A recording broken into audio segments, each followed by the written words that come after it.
LaLa kind of like mentioned a little bit of beef or something, or that she had some issue with Charlie. And so I kind of saw that coming. So congratulations on this brand new whiskey. Like I said, I'm loving this look and this vibe. Tell me all about it. Thank you very much. Yeah, we appreciate the love. And we put a lot of love into this. This is a collaboration with myself, Sandoval, and our partner, Peter Spicer, who we met through mutual friends.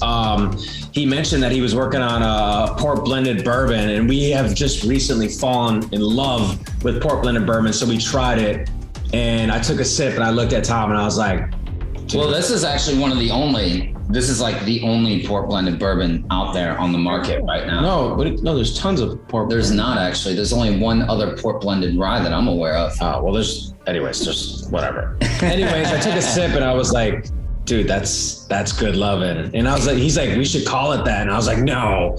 And I was like, wait, should we call it that? And here we are.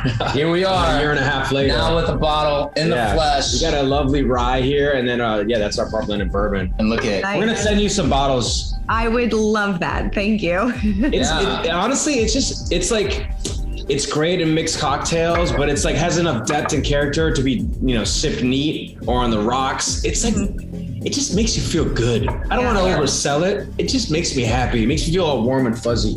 And, we wanted to, obviously, we're not people that have had, a distillery in the family for like generations. Obviously, we are professional drinkers. And we love our alcohol and our spirits, especially our whiskey. Mm-hmm. And it was just so great to come together and create something that we truly, truly love, that we can really like feel great about being behind and being a part of.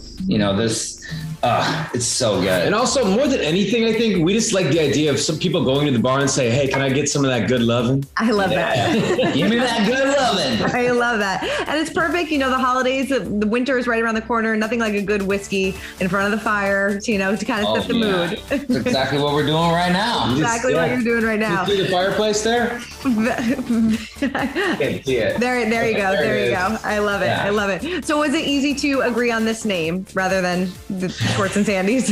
Yeah. It's like, it kind of like, I tried to talk myself out of it because I loved it right away. Mm-hmm. And I tried to have Tom talk me out of it, but we kept coming back to it. Yeah, I was like, dude, that's it. That's amazing. Like, and we will also like with this, we didn't want to be like, we wanted it to be a fun vibe. Like we love those like old school like ads, those 70s ads where it's just all about the vibe, the love. It's got the kind of borderline corny copy that's kind of like almost too like earnest, right? You like there's part of you that wants to say like 60% of the time it works. Every time. Yeah,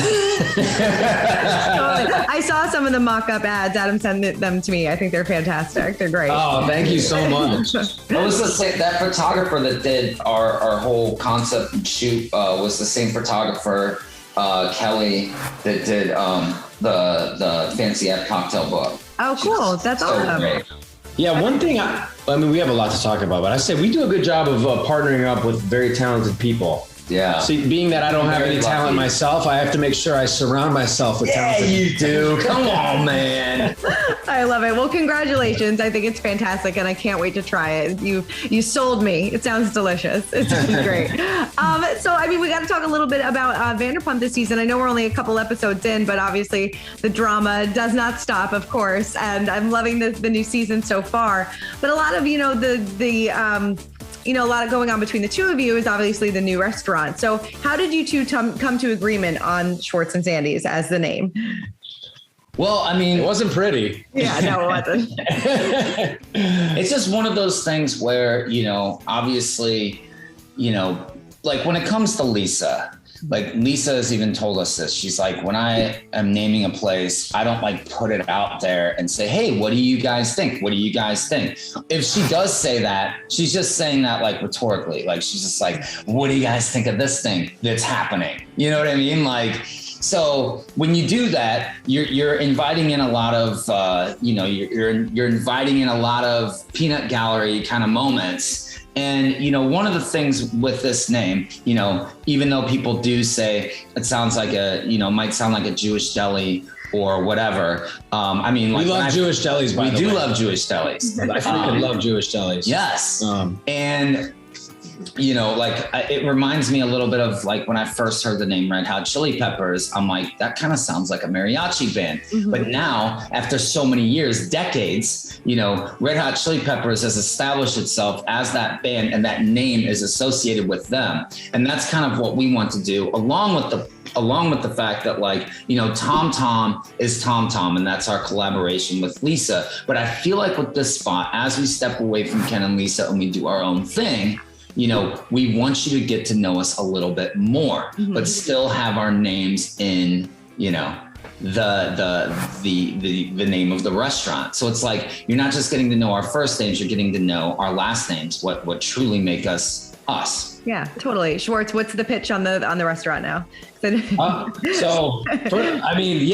name that was rocky, but I've sort of fallen for it, and I've really fallen for our concept. It's so cool, unique. It's going to be like this funky, vibrant dive lounge nestled under the Hollywood sign, and in my actual literal favorite part of Hollywood in Franklin Village, with one of the coolest partners, Greg Morris. Yeah, shout out to Greg. You'll probably never see this, but and Lucinda, our friend and designer, Andrew, our and other designer, Aaron. We have a light designer. We're swinging for the fences here. By the way, we're not playing it safe, and I'm scared. But in a good way. It's exciting. It is exciting. So what is Katie's involvement in this now?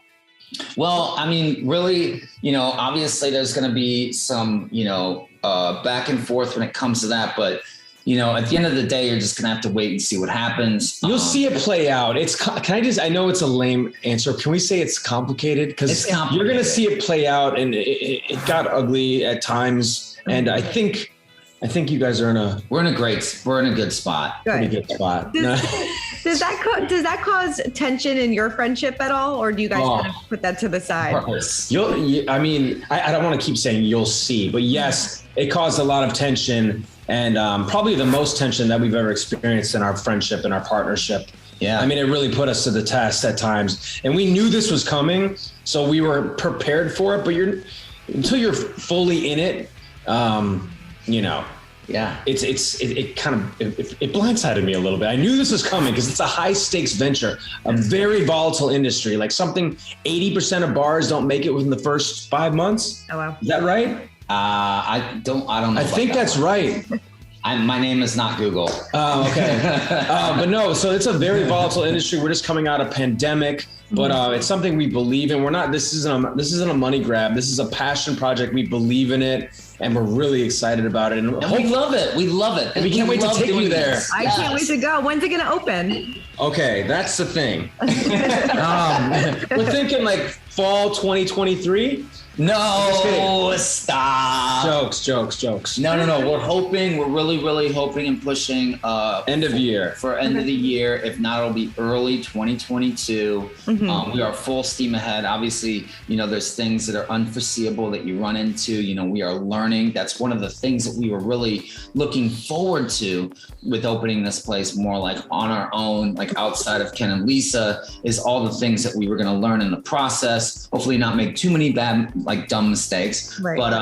But yeah, sometimes you got, it seems like you learn the best sometimes the hard way, right? Yeah, the most expensive lessons are the ones that really resonate the most. You'll never forget them. Another plot point so far this season is this tension between Ariana and LaLa. How are we going to see that play out this season? And are they in a decent spot right now? They seem to be pretty good right now. But again, you're going to see the whole evolution of that. But yeah, it's going to get a little dicey. And it still gets dicey at times. You have two very strong personalities, kind of like Katie and mine, so it's one of the reasons why I was like, I love Katie, she's like family, but I know that obviously we both have strong personalities. We butt heads. They don't mesh well. No. Professionally. Personally, they mesh great. Yeah. You love like family, you fight like family. Totally. Yeah, There you go. Yes. What are your thoughts on James smoking pot every day and this California sober thing? What's your opinion on this? I love it. I think California sober is a great road to go. A lot of people can't do it. Yeah. Because their addictions are so strong, or debilitating. But like, I think, what do you think about it, Tom? I mean, look, they've already established that weed is not a gateway drug. I mean, people don't smoke weed and get in belligerent like fights, right? You know, and like if we just smoked weed, Vanderpump Rules would not exist. It would have ended season 1. It would not. Wait, that's not a good advertisement for our whiskey. Right. Or is it? Or is it?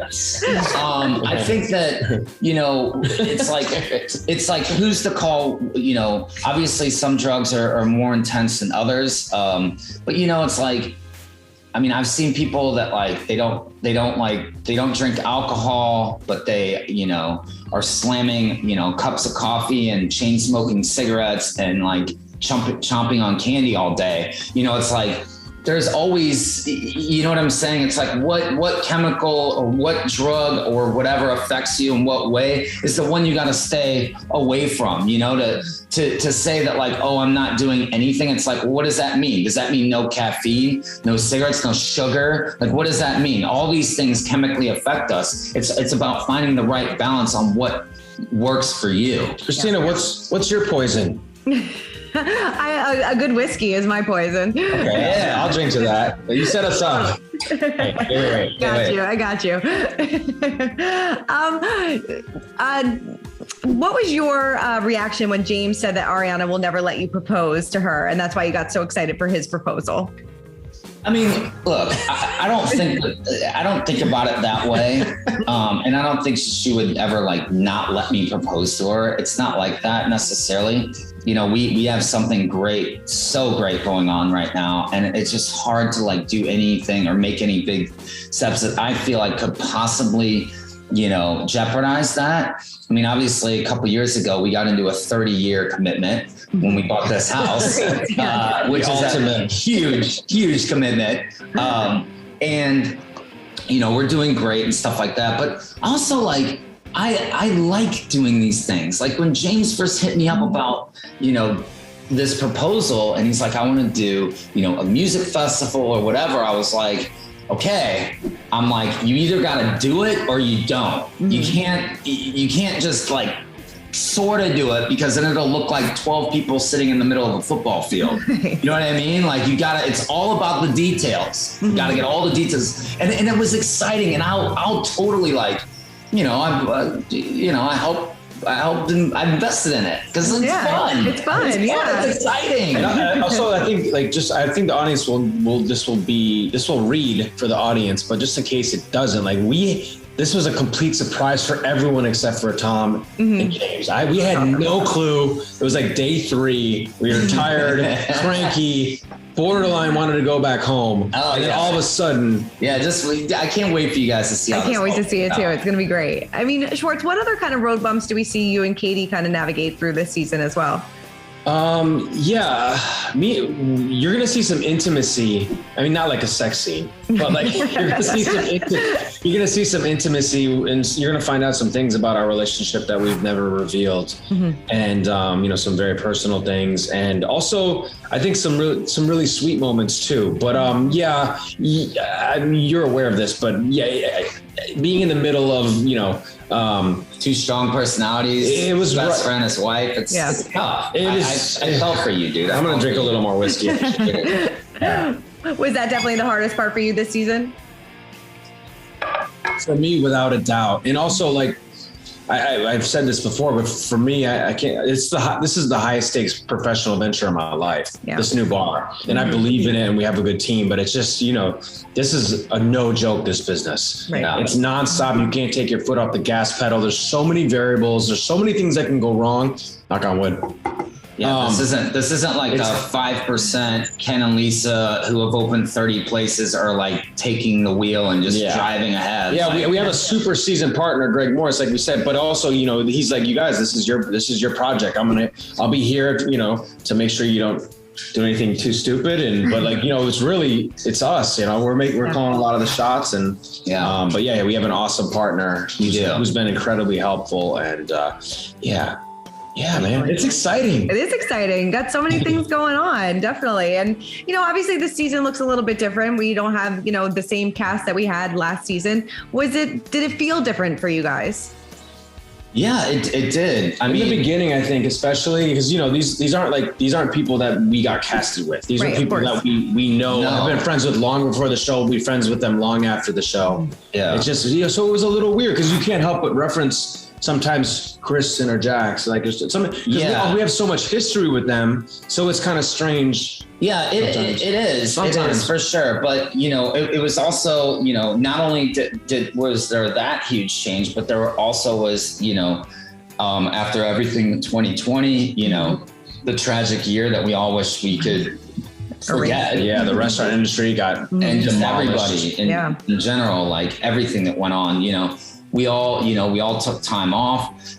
In a way, I feel like, mentally, it definitely brought out some things. I feel like for all of us individually, because we got done filming, we would get done filming our seasons, and then it's literally like, then we're doing Watch What Happens Live, we're doing press, and then the episodes are on, and it's all the things going on. And then when the episodes end, it's literally like 1 month, and then we're just like back at it again. And it just feels like go.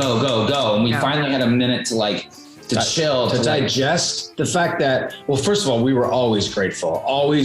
So never ending gratitude. But I think 2020, I finally took a moment. I was like, to fully digest just like how fortunate we are to end up on a show with your friends that lasts 8-9 seasons. That's lightning in a bottle. Yeah. It's a once in a lifetime thing. I mean, there's tons of great reality shows, but not with people who have such a deep well of history and friendship. Yeah. Well, I think that's why the show works so well too. It's because you guys are actual friends, and that's why it works. Do you think that Kristen and Stassi should be given the opportunity to come back, in your opinion? I mean, that's a tough one to say. I mean, I think that we just got to wait and see what the future holds. I mean, I don't. It's just not our place to say. It's really not. It's a network decision, and. Yeah. I would never, I just couldn't, it would be really hard for me to ever make any sort of decision, whether I'm currently friends or not friends with somebody, to, keep them from, working, you know what I'm saying? So like it's tough. It's tough. Yeah, I still see both of them. This is why we don't make those decisions. No, of course. No, totally. You're not the right people to make those decisions. Right. Yeah. Are you guys still friends with Jax? Yes. Yeah, I actually just hung out with him the other week. Tom hasn't seen him as much. Well, neither of us have seen him as much because he just had a kid. Right. A beautiful kid, by the way. Cruz, oh my God. One of the cutest little boys in the history. Shout out to Brittany and Jax. They're such good parents. And he is freaking cute, man. Yeah, he is cute. He is cute. Yeah. I know, Sandoval, I know that you guys had like a rocky end on the last season of Vanderpump. So has your friendship progressed anymore, or is it kind of? I mean, we're both really busy. Yeah. Jax is really busy, and we're just at different places in our lives. I don't really talk to him too much anymore. Really at all. And that's fine. I don't think there's really like this, there's no real ill will. It's just, we're just at different places in our lives, and that's really what it's all about, Yeah. What do you guys think of Brock? Love Brock. Yeah, he's a great big personality. Big, lovely Kiwi. Him and Chyna are an awesome couple. You're going to really get to know Brock this season. He did a great job of coming in and just really putting himself out there. Oh, yeah. And it's hard. It's really hard, especially with, it's just so, it can be so jarring, like coming into, our friend group and feeling like, because it's not the most secure place. No, totally. And he did very well. He runs the gauntlet. Yeah, he does. It took me like 3 seasons to get fully comfortable on the show, I feel like. And he came in and he just, it's like the cameras weren't there. He's super open about his life, his relationships. Very transparent. Yeah. Shout out to Brock. Man. Cheers to Brock. Cheers to Brock. And then were you surprised that Charlie kind of stood up to LaLa? I mean, I kind of saw that coming a little bit, especially when we were at Chyna's birthday. Yeah. Here, like, you know, Chyna kind of like, LaLa kind of said about like, LaLa kind of like mentioned the little bit of beef or something, or that she had some issue with Charlie. And so I kind of saw that coming. Maybe not in that moment the way it was. Yeah. I know it's also can be very, it can be tough at times when you've been on a show for so many years and you have somebody who's newer. You can feel a little bit like protective of, so I kind of get both sides of what was happening there. Yeah, totally. Yeah. Is Charlie okay, sorry. No. I was saying Charlie. Yeah, I think you'll see Charlie opening up a lot more than you did the first season of her. Yeah, isn't that right? Yeah, definitely. And Raquel too, especially. Raquel too. Both of those two really opened up this year. And that's another thing with like our show this season. You know, we have, you know, at one point we had like, I believe 23 cast members. You know, it was a lot. It's a lot to cover. It's a lot to like get really deep into 23 cast members' lives. But now that we are, you know, at 12 or 11 or whatever, it's you're going to get to know us more. You're going to get to see more of us and more of the things that happen, you know, when we're filming. Definitely. Is Randall going to be contributing or into any of the business ventures going forward? Well, I mean, I think you'll see how this plays out, but there's something interesting that happens towards the end of the season, and Randall's such a good team player because, dude, obviously he's a big time, you know, movie producer. He's busy as heck, but he will take time out of his life to indulge in ours, and he's like such a good sport about it. He's such an awesome dad. Randall, I love you. He'll never see this, but did you guys see his movie? Yes. I actually got to be on set while they were filming, which was so cool. I had an opportunity to meet Bruce Willis, and I got so intimidated I backed out. It's one of the, I don't have a lot of regrets in life, but Bruce Willis is like a hero of mine, and I should have said yes. Massive hero. I should have just said yes. I would have went right up to him. Yeah. I love it. I love it. Introduction from Randall. I know. I got scared, Christina. I would get scared too. I mean, it's Bruce Willis. Well, guys, thank you so much. It's always such a pleasure catching up with you, and congratulations on the new whiskey. I can't wait to try it. Thank you. We'll get one on the way to you, Christina. Thank you so much. Yeah, let's have that good loving. Definitely. Cheers. Cheers, guys. Have a great weekend. Thank you. Thank you so much. All right. Bye. Bye.